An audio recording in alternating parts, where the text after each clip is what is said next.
It's a Week 10 crossover Thursday. Everything you need to know about the Tennessee Titans game against the New Orleans Saints on today's show. Let's get it. You are Locked On Saints, your daily New Orleans Saints podcast. Part of the Locked On Podcast Network, your team every day.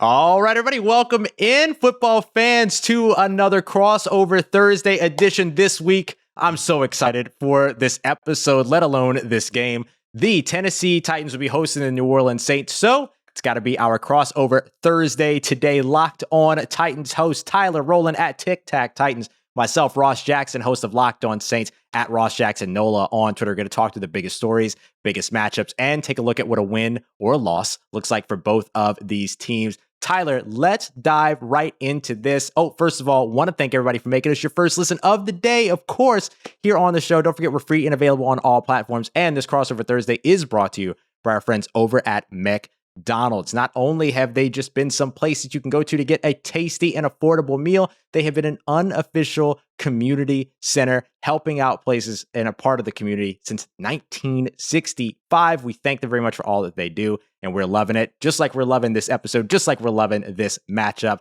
Tyler, how excited are you for this game before we get started here? I'm excited. I mean, the Saints, although they've had their issues, as most teams have this far through the season, are still a really good football team, a really well-coached football team. The Titans are obviously the hottest team in the NFL, so getting to watch them play at any point in time throughout the last few weeks has been a joy. So you get two physical football teams as well that really want to beat you up on the line of scrimmage. I think it's going to be an excellent matchup. Yeah, I'm really looking forward to this one. We're going to get to matchups here in a little bit, but let's start off with the biggest story. What's the biggest story around the Tennessee Titans coming into this Week 10 game? Well, I think, on a micro level, you could talk about the defensive line. I mean, the Titans defensive line of Bud Dupree, Harold Landry, Jeffrey Simmons, Danico Autry, they have been the talk of the NFL. All the film breakdowns from the Baldies and all the film guys online, all of them are talking about this dominant Tennessee Titans front four. But I think overall, you just look at how hot the Titans have been, the type of football that they've been playing. They beat the Chiefs, the Bills, the Rams, the Colts, all in really entertaining fashion and really good games. So with the Chiefs and the Rams, it's been blowout wins where the Titans really just dominated all the way. The other two games, the Titans had to come from behind to get those victories. So overall, I think the biggest storyline for the Titans is just how good can this football team be after going undefeated in their most difficult 4-game stretch of the year? So watching the Titans going forward, seeing if they can stay hot and kind of keep this momentum riding throughout this, tough stretch of games that they were able to come out undefeated. I think whether the Titans are really the team we've seen the last month or whether they have some fall off, I think that's the biggest storyline for this team going forward. But what about on the New Orleans side of things? What would you say is the biggest storyline coming out of NOLA right now? I got to say, I mean, look, there's a lot of options here, right? Are the New Orleans Saints going to land Odell Beckham Jr. is probably the biggest question that everybody is asking, but it looks like that decision, according to Kim Jones, is a few days away, so that's probably not going to have much of an impact on this matchup. So I had to go with something that was going to impact this matchup immediately, probably be the sort of injury watch right now around running back Alvin Kamara. Alvin Kamara not in practice on Wednesday, dealing with a knee injury. The Saints went out, they signed another running back, bring him in. He's on the practice squad right now, so we'll see sort of the situation has to be monitored moving forward, but I wouldn't be surprised to see the New Orleans Saints play it safe. You look at all these other running backs throughout the rest of this season so far that have been dealing with injuries that are all at the top of the touches list. You look at what happened with, Derrick Henry is a great example of that. Alvin Kamara has been consistently right behind Derrick Henry in terms of total touches. Early in the season, Saquon Barkley was up there. Earlier on in the season, Christian McCaffrey was up there. All these guys now dealing with injuries. Touches for running backs sometimes lead to these types of situations. So I could see the New Orleans Saints kind of playing this safe and potentially even going into this game without Alvin Kamara, knowing that they've brought back Mark Ingram, somebody they're very familiar with, somebody that's very familiar with their system, and maybe rolling forward with Dwayne Washington, the former UW player that is a bit more of a special teamer, but has had some nice plays for them in the run game before in the past, and potentially even elevating their new running back that they signed that's, 6'2", 225, a little bit more of a power runner. So we'll see how much it changes the way that the Saints approach the run game. So I think that's definitely the biggest one because it impacts their offense. It impacts the way that they might look to deploy the run game, which they've leaned on heavily this season. When you look at that from a Tennessee Titans perspective, like obviously not having Alvin Kamara in has its benefits, but is there concern about going up against a power run team versus a team that's usually a zone run team, or is that actually more into Tennessee's strength? Well, I definitely think it's a concern because you play zone run, you want to stack the line of scrimmage, avoid letting teams get the double teams off and climb into the second level. With power, you got to treat that a little bit differently. So I think that definitely matters. But like you're talking, I think the biggest difference for the Titans is you're game planning against a guy like Alvin Kamara, who's shifty, speed back. He runs with power as well. He's one of the best running backs in the NFL. But now you're probably going to get a heavy diet of kind of the big bodied guys that you're talking about. That Mark Ingram trade looks pretty smart right now if Kamara is to miss any time. But you're probably going to get a heavy dose of Taysom Hill in the run game. And Taysom Hill is built like a brick house. It's a lot different taking down a Darrell Henderson or taking down Devin Singletary or Zach Moss or Darrell Williams for the Chiefs. It's a lot different tackling those guys when you have to tackle a guy like Taysom Hill. So I think it's going to change the game plan for the Titans and change their mindset from a physicality standpoint, whether you're going up against a big bruising guy who you got to take down or you got to take down a quick, fast, change of direction speed back like Alvin Kamara. So I think while losing Kamara would be tough for the Saints, I definitely do think that the change could create some sort of benefit for the Saints going forward. But we're going to continue to talk about those matchups, the things that we got to watch out for in this game. Before we get into those, though, I want to tell you guys about McDonald's. And this episode of the Locked On Titans and the Locked On Saints podcast is brought to you by McDonald's, who has been proudly serving communities since 1965. McDonald's is more than a place to get a tasty, affordable meal. It's a place where friends and family can come to reconnect, a place where classmates can meet up for a study group, and you know that you'll have dependable Wi-Fi and an endless supply of French fries and McFlurries. Win or lose, it's a place where teammates, competitors, the home or the away team can come to recharge. For me personally, I have incredibly fond memories of McDonald's, heading to McDonald's after football practice with my dad on Tuesday nights, getting 2 double cheeseburgers and a medium fry, and it definitely helped me get through some of those tough practices in Pee Wee football as a youth, and I've continued to enjoy McDonald's throughout my life, as most of you guys have as well. So make sure that you head to your local McDonald's right now to refuel and reconnect. Ross, we may even have to organize a crossover watch party at McDonald's at some point in time. Either way, you guys know that McDonald's has been there for you for a long time, and we here at the Locked On Podcast Network appreciate them being our sponsor. I don't know about you, Ross, but I'm loving it. Ba-da-ba-ba-ba. Yeah, sing it. Hey, and I got to mention, you got to drive to McDonald's, right? And when you drive, you're going to use gas. So for any Titans fan or any Saints fan that uses gas, I got to tell you about an incredible app called Get Upside. Right now, our listeners are making up to 25 cents for every gallon of gas every time they fill up. Just download the free Get Upside app in the App Store or on Google Play. Use the promo code TOUCHDOWN, that's one word, touchdown, and you'll get a bonus 25 cents per gallon on your first fill up. That's up to 50 cents cash back. Don't pay full price at the pump ever again. Get cash back using Get Upside. Download the app for free. Use that promo code touchdown and get up to 50 cents a gallon cash back on your first tank. And some people who drive a lot make up to $200-$300 a month in cash back. And here's the thing.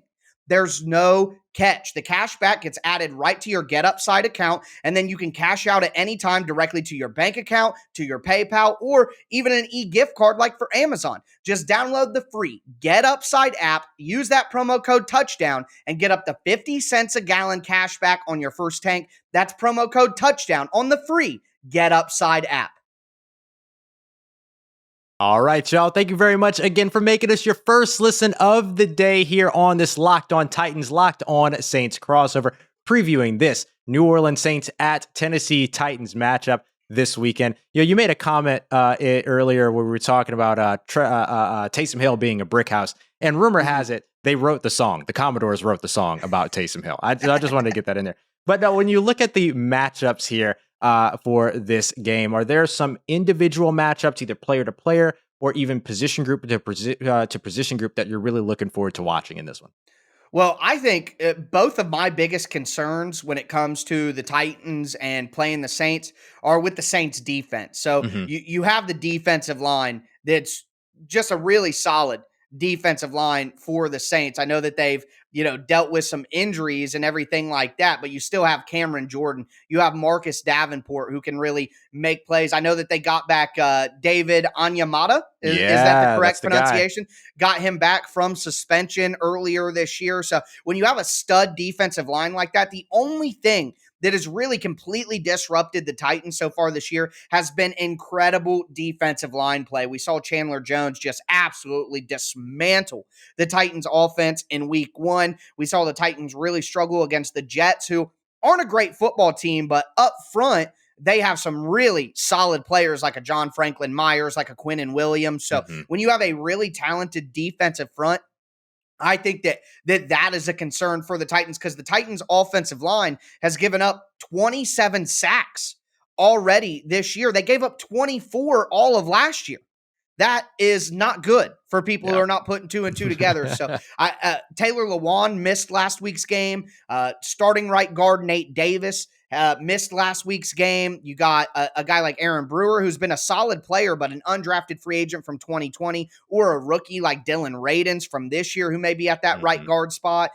Kendall Lamb, the Titans' backup left tackle, has been injured. So we saw Bobby Hart in the game against the Rams, and it might have been nice for all you guys watching the game. The Titans are killing them, but Bobby Hart is an abomination. I don't mean to be rude, but he's an offense killer. He literally killed the offense multiple times. So if the Titans don't have Taylor Lewan and they don't have Nate Davis, who I got to say, Saints fans, I'm sorry, both of them were at practice on Wednesday for the Titans, so they probably will have them in this game. But if they don't, or if there are any injuries during the game, that Saints D-line has the ability to dominate the Titans' offensive line and really flip the game in the Saints' favor. So I would say that's the first matchup of this game that I am paying attention to. What's one matchup on the Saints side of things that you're really looking at?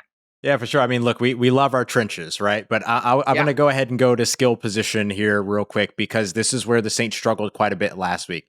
When I look at where it is that Tennessee might be strongest right now, having to sort of reformat their offense without Derrick Henry, it kind of correlates with where New Orleans struggled quite a bit last week. And you saw a lot of the Saints passing defense get just picked apart with crossing routes over the middle, and then any type of route combinations that combined those crossing routes over the middle with a vertical route downfield. Created a lot of conflict defenders in terms of high, low, or high, medium, low type of attacks. And that's where that New Orleans Saints defense really, really struggled against the Atlanta Falcons. The Falcons knew exactly how to go after them. And look, that was Arthur Smith doing that. So there's a correlation here in terms of what Mike Vrabel can come in and be able to create and be able to attack this Saints defense after seeing that work last week. So when it comes down to it, you can look at the passing defense versus the passing offense. You can look at it generally like that. But I'm also really intrigued in what the matchup is going to be with the top 2 corners in Marshon Lattimore and who I assume will still be Paulson Adebo, but it could be Bradley Roby potentially getting rolled into there. So we'll see exactly what's going to happen there. Going up against A.J. Brown, who I know is on the injury report limited on Wednesday, but look, there's a long-standing history of the way that we look at this. He's going to play. He's going to play. Yeah, he's going to play. And of course, Julio Jones opposite him, and more receiving talent on that team as well. Those 2 players can be absolute monsters over the middle and can easily push you deep. So for the New Orleans Saints, their secondary, in particular, their starting corners, that's going to be a huge test for them. They're going to need the safety help over the top, and they're going to need to be assignment sound in this game. It's going to come down to the fundamentals. Now, Marshon Lattimore, Julio Jones, they have a long-standing history. They're familiar with one another, but I think it's going to be Marshon Lattimore and A.J. Brown that are going to have to match up with one another. So that does put Julio Jones going up against a secondary defensive back, and that is huge for this New Orleans Saints defense. They have to be able to show up there, and they're going to have to be assignment sound over the middle with these linebackers as well, particularly if they go to filling in some zones to try to help to take care of some of those crossing patterns and everything. That's going to need communication. That's going to need camaraderie. It's going to need chemistry, all those things that you kind of saw fall apart for the Saints last week. who gave up 6 plays of 20 or more yards against these receivers, against a smart quarterback like Ryan Tannehill, they will take advantage of that for certain. So that's going to be a big matchup for me. You got another one you're looking at as well? Yeah, well, I was just going to say, I think that's an excellent point because right now the Titans offense is kind of lacking explosive plays in the pass game. It's not really something that they're generating a ton of, and they certainly have to generate more of those now that they're going to be lacking explosives in the run game. So that matchup, and honestly, I was going to point to my secondary matchup to watch was Marshon Lattimore on A.J. Brown. A.J. Brown is a great player. He's one of the better receivers in the league, probably top 15, top 10 maybe, depending on how high you are on him. But he has shown struggles against elite cornerbacks, and he lost that matchup against Jalen Ramsey last week, and he even admitted after the game he probably won more snaps, Jalen Ramsey, than A.J. Brown won. And a guy like Marshon Lattimore, who's been shown to lock down some of the better receivers in the NFL, I think that A.J. could have his struggles against Marshon, and that's why it's time for Julio Jones to break out. He's going to have 2 full weeks of practice going into this game, barring an injury this week. And it's time for him to show up. He's only gone over 100 yards one time, and it was against Seattle in week 2 before his injuries kind of cut out his playing time. The Titans need Julio Jones, maybe not to be prime Julio Jones, but at least be the type of Julio Jones that can stretch the field vertically, that can threaten the opposing cornerback. So I think for me, that's the big matchup. Did want to ask you, what's the health like on the offensive line for the Saints? Real quick, because the Titans defensive line obviously has been tearing people apart. Yeah, no, it's a really good question because the New Orleans Saints are actually injured at the offensive line, but then they've also been better at the offensive line while injured at one particular position. A lot of Saints fans are ready for me to say this right now.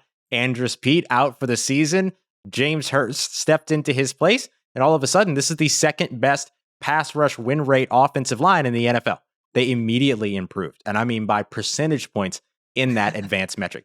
The issue is context in terms of when they struggle. They have struggled in some bad positions, losing on 2nd and long, losing on 3rd and long, those types of things that are situationally more detrimental than, sack or pressure on 1st and 10 or sack or a pressure on 2nd and 2, those types of situations. When you give up that pressure, when you give up those hits, are you giving up those hits in such a way that your quarterback is at risk of sack fumbles, things like that? So far, the answer for the Saints has been they're not giving up a ton of pressures, but when they give them up, they give up big pressure. That's going to be the big issue here if the New Orleans Saints were to be struggling on the offensive line up against that Tennessee Titans defensive line.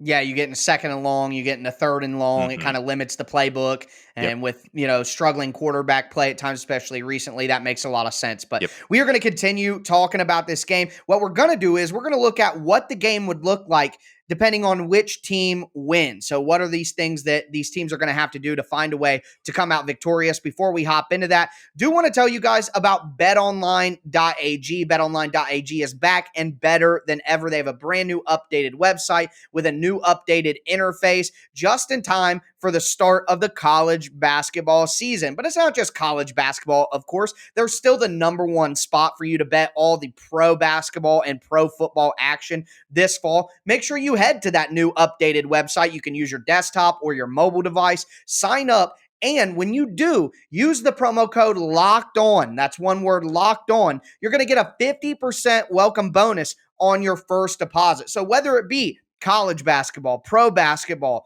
football, baseball postseason, which is over now, but you can get your futures in as well. NHL is going strong. You got boxing, you got UFC. Heck, they even have your favorite Vegas casino game. So take advantage of all the amazing offers they have over at betonline.ag. That's BetOnline, the fastest and easiest way to bet all your favorite sports. BetOnline, where the game starts. All right, family, we are wrapping up this episode, this crossover Thursday, Locked on Titans, Locked on Saints. Real quick, I want to say, if this is your first time catching Locked on Titans, your first time catching Locked on Saints, don't forget that we're here with you every single Monday through Friday and have episodes for you fresh, making sure that you have all and everything, all the information, everything that you need to be up to date with your favorite teams. Make sure you're following along with your favorite teams podcast every Monday through Friday. Tyler, I'm really excited about this idea, this topic that we have here. Taking a look at these two teams and what the game looks like with either team winning. So right now, the New Orleans Saints will be traveling to Tennessee as 2.5 point underdogs. So road dogs in this situation, right where I like them personally. But when it comes down to it, let's start with the Tennessee Titans, the home team. If the Tennessee Titans win this game, what does that win look like? What has to go right? Well, I think the number one thing, and it starts with the Titans defense, and it kind of hits on the last point that we were talking about. The Titans got to stop the run and make the Saints a passing team. The Saints right now are the 10th best running team in the NFL, averaging about 123 yards per game.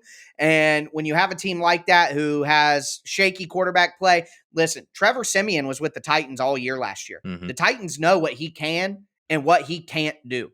So the Titans are going to have a very good chance to not only stop the Saints, but to force a ton of turnovers. If they can get the Saints into those situations like you talked about, second and long, third and long situations where Sean Payton doesn't have his full breadth of creativity in front of him to pick a play. So if the Titans can stop the run and put the Saints in those second and long, third and long situations, well, now they can get to those games, those stunts, the disguised coverages, all the stuff that's made the Titans defense what it is throughout this year. Now, on the flip side of that, I think, like you talked about as well, because Ross, you're just such an excellent person covering the Saints. You gave us all the goodies that I'm going to flip over into my game preview. But if the Titans can create explosive plays in the passing game and make sure that New Orleans Saints defensive line doesn't completely disrupt. Basically, the Titans are going to have to use some max pro. They're going to have to keep a back end. They're going to have to keep a tight end in to chip, things like that,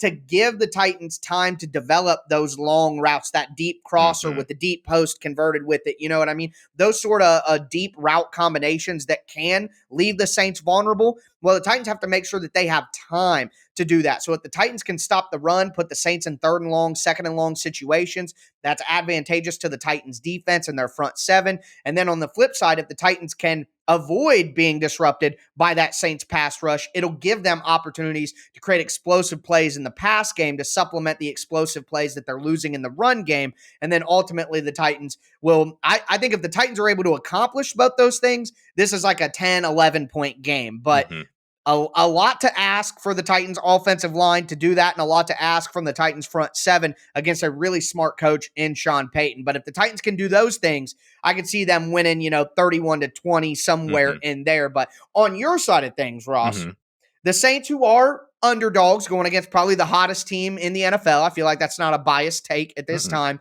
What do the Saints do, or what will they need to do to slow down this Tennessee Titans juggernaut right now? Yeah. So look, here are the things the Saints have to get right. They have to get to a position to where they're running 30 times in this game, and that they're achieving the goal that they set for themselves usually is around 130 rushing yards as a team. Yeah. That's going to be tough if they don't have Alvin Kamara. Wait, that's not the Urban Meyer. You're not going for 250? Is that, no, wait? No. What What do you mean? No, like 3 running back sets in this one, and then flipping over to the defensive side with 4 linebacker sets. We're not going back to those days, right? Okay. But absolutely for the New Orleans Saints, they look to get 130 rushing yards as a team. That's kind of the gold star that they shoot for.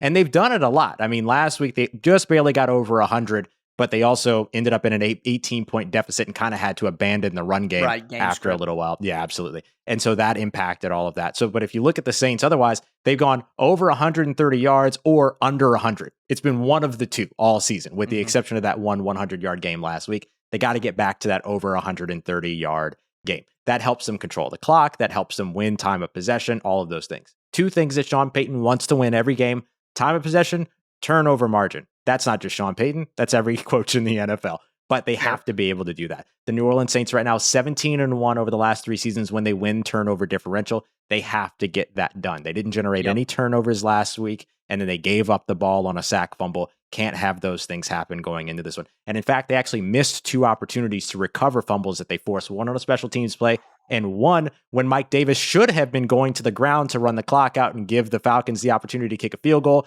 and instead played around a little bit too much, got caught slipping, and had the ball punched out on first down. Almost a big turnover after the big 64-yard catch and run. He got real lucky on that one. Yeah, for sure. He was not on the field for the rest of the game after that one. That's for sure.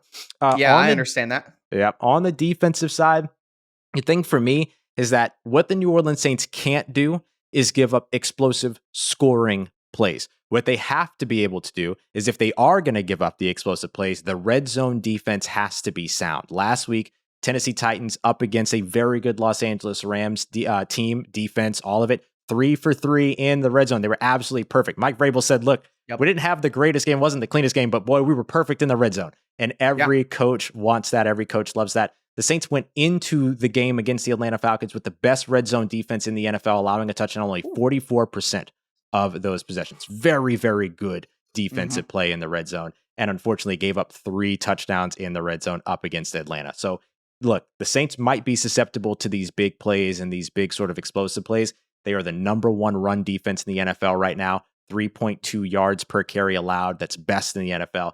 They have to force Tennessee to be one-dimensional, but that's not necessarily going to stop Tennessee from moving the ball. So you can have this bend, don't break approach. If you can get shored up in the red zone, that's going to mean pressure in the red zone and not allowing Ryan Tannehill,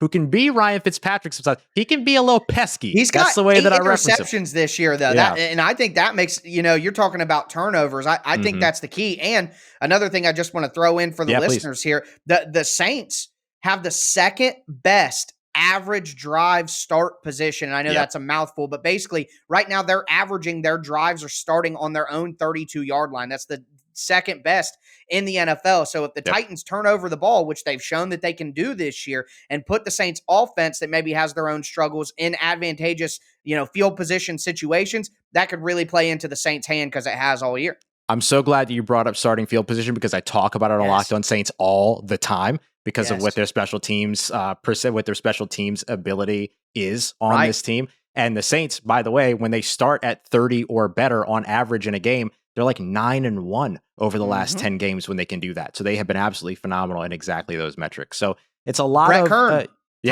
Titans punter Brett Kern. He's been putting them inside the 5-yard line consistently throughout the last few weeks. Both the interceptions that I know that your listeners have seen where the Titans got interceptions right on the goal line against Wentz and then against Stafford. Both of those came after inside the 10-yard dimes by Brett Kern. We're going to see he's the best punter in the league. You're going to see phenomenal punt play in this game between Brett Kern and Blake Gillikin. This is going to be a really, really fun one. Locked On Special Teams crossover. Let's get it. So I think that, look, if the Saints could get all that right, then they end up walking away. I think that this game can still be very close, even if they get all those things right. I'm still looking at this one, them just barely kind of covering a look at like a 3-point win, a 24-21 type of a game in that case. But those are the places where the Saints are going to have to be sound if they want to win definitively. Yeah, absolutely. And I think it's going to be an excellent game, an excellent matchup. The Titans fan base is a little upset about the Saints because of that game that we played in 2019 where there was an illegal hit on Khalif Raymond on the final drive. He fumbled after the illegal hit, wasn't called. Saints got the ball and won. That game was without Derrick Henry. So if the Saints don't have Alvin Kamara, Titans fans will just consider it equal. But a great game. I truly believe, Ross, this is the best possible game preview you are going to find for the Saints and the Titans, having both perspectives on the same podcast. So make sure that you not only enjoy, but you throw the thumbs up on YouTube, throw some ratings in if you're listening on Apple Podcasts, and more importantly than anything, tell your friends. But that's going to do it for a crossover Thursday here from the Locked On Podcast Network, Locked On Saints. I'm Tyler Rowland. Locked On Saints, that's Ross Jackson. Locked On Titans, I'm Tyler Rowland. Thank you guys for tuning in. We will catch you tomorrow.